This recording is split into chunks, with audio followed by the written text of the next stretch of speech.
Oh no. What have I done?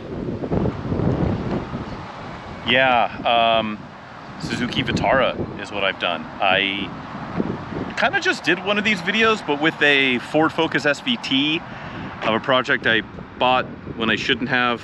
I'm doing it again with this.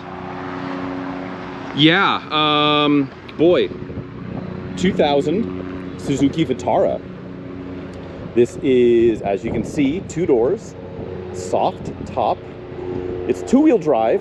It's not the 4-wheel drive one, but it is a 5-speed, and it's pretty rad. It needs some love. Why I was able to pick it up for not a ton of money, $17.50 if we're going to go over particulars. And the reason for that, we'll discuss. But let's poke around it real quick. This is, I don't know what it's called, but this kind of like medium electric blue sort of color. It is a stripper model, steel wheels, really no options. As I said, 2-wheel drive, 5-speed. It's got a tape deck. It also, as I said, has a soft top. This one is white. Get into that. It's an AC delete car. Manual windows, manual locks. It's as base as these get, I think. It does have power steering. I don't think that was an option in 2000. But it's very endearing. It actually drives quite well.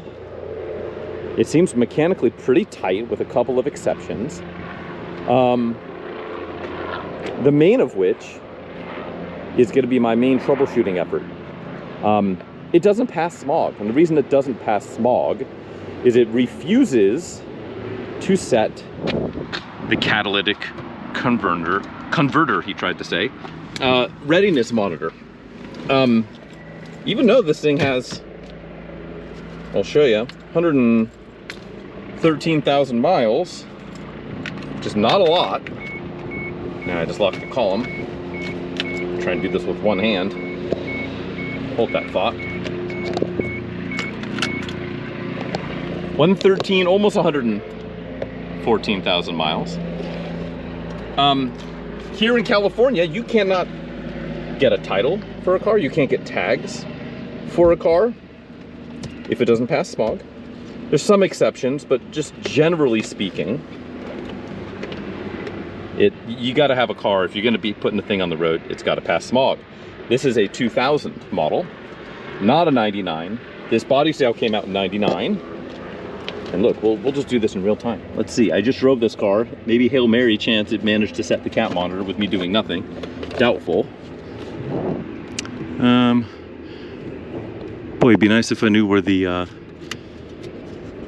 OBD2 port was, wouldn't it? It's gonna go a long way to helping me get this thing to pass smog.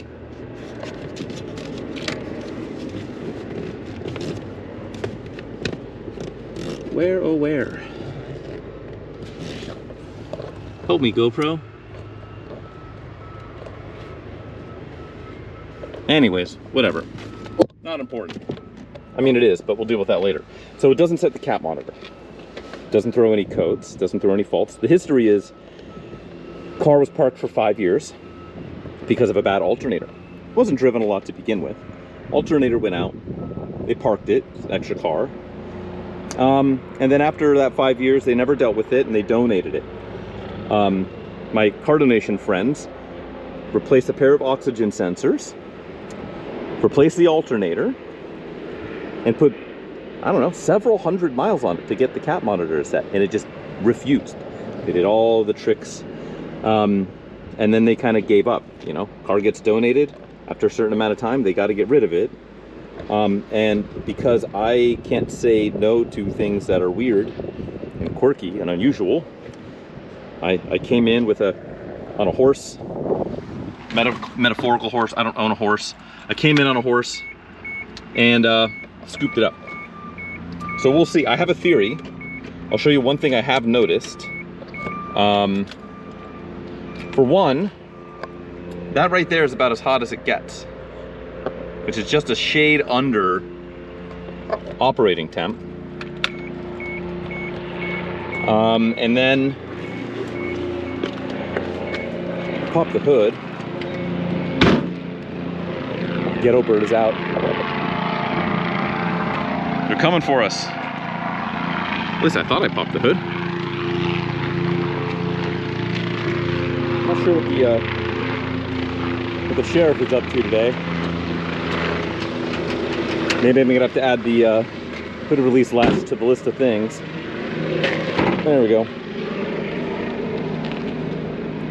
So a few things, as I said, got to figure out the cat monitor. I don't see a timing belt sticker or anything on this car. And while it drives well, and it seems pretty nice under here, it is something that you know, probably needs to be addressed. Thankfully, pretty easy on this car. So that's on my short list of things to do. Coolant level's great, all of that. However, I did notice thermostat housing here is leaking a little bit. It's actually dripping. I don't know if we can see it, but dripping onto the alternator a little bit. It is a new alternator, but I wonder if that's what killed the old one. So I've got a leak there I got to fix. I think it's not quite getting to operating temp. It's not throwing any codes for thermostat, or sometimes you'll get like fuel injection, like timeout codes for something not getting warm enough within a certain amount of time. So this is my theory, and I'm hoping I'm right, because it would make my life very easy, is I'm hoping that, and you can see the notes here, what's the cat monitor, no extension possible, ECU problem, question mark? I don't think it's an ECU problem. Those notes are from the mechanic who was working on the stuff for Cardo Nation. I think it's just not quite getting to operating temp. The ECU is not sophisticated enough to throw fault for that when it's not running a timer. But also, you have to be at operating temp for most cat monitors to set. It won't run the test if it's not at the right temperature. And if it's supposed to be 192 degrees, which I think is what it is on this car for operating temp, and it's not getting there, it's only getting to 180 or whatever, it won't even bother to run the test. So you won't get a fault, right? You're not going to get a cat inefficiency because it's not even bothering to run the test. So this is my theory. That would be great. I've got a thermostat on order. I've got that housing on order. I don't know if it's leaking from the gasket or the housing, but it was 15 bucks. So pretty easy to just get a full housing.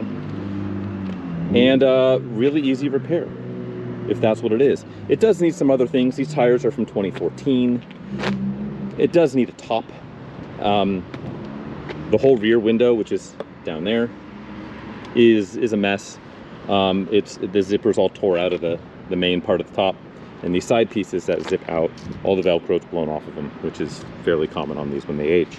So I've sourced the top. I cannot find a white one, which is a bummer. Nobody outside of somebody who's got an OEM one for like $1,000 out of the country, so I'm probably gonna have to pay some stupid tariff on top of that. I might have to settle for a black one, which will be okay. Not what I want, but honestly, you use this car with the top off it anyway, so not a big deal. And we'll see. I really hope my theory proves correct, and then I can get to do really dumb, silly stuff with this thing. I can, you know, or I can just turn it around and sell it for, I don't know, 3,500 bucks, 3 grand, I don't know. But I don't know, I've got ideas. It would be really cool to like lower it multiple inches and put some interesting wheels on it. It's not really my style, but that would be pretty cool. I don't know. We'll find out, but wanted to introduce this very silly Suzuki Vitara. I don't know. I think it's a decent buy, and I think especially if it, you know, if I do the thermostat, it's not a big dollar car, but it should be a lot of fun. It's a 5-speed, 2-wheel drive. Don't care. I'm not taking this thing through the Rubicon. I don't know. What do you think? Is it cool? Is it stupid? Is it both? I think it's both, honestly. Let me know. React! Give me your thoughts! And I don't know, hopefully I can bring it back, make it roadworthy. All right, that's all for now. Stay tuned for more. All right, later friends.